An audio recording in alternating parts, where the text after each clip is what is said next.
and welcome to the Warner Library tutorial page. In this video, we will go over how to reserve a study room in the library. Let's get started. First, go to the Using the Library page found here on the library's website. Then, click on the Reserve a Study Room link. Now you've arrived at LibCal, our room reservation software. From here, you can select the date, time, and room that you would like to use.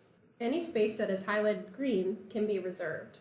All rules for using the room can be found via the link at the top. You can also see what the room looks like, how many chairs are present, and directions on how to get to the room by clicking the info button near the name of the room. Once you've decided which room you want, click the green square at the start of your requested time. A window will appear at the bottom of the page where you can request a longer or shorter time frame for your reservation.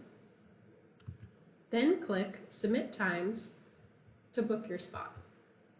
You will have another chance to change your room reservation in the Booking Details page. This is also where you can see the rules for reserving a room and confirm that you will obey the terms and conditions. Once ready, please click Continue. This is the last chance you will have to change your room reservation. This is also where you will put your name, email address, and required information for finishing the room reservation. Once everything is filled out, click Submit My Booking to finish the process. Once you've submitted your room reservation, you will receive a confirmation email from the library with the details of your booking. You can now either make another reservation or close out the window. When you arrive for your reservation, make sure to stop by the information desk at the entrance of the library. Here is where you will go to sign in and confirm that you've made your reservation.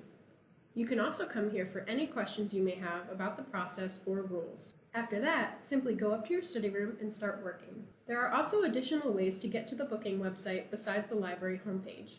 You can also use the QR codes that are outside each room available for reservation.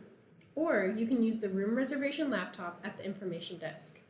Thank you for watching this tutorial video. To see more videos, check out our YouTube channel and don't hesitate to contact the library staff for additional assistance.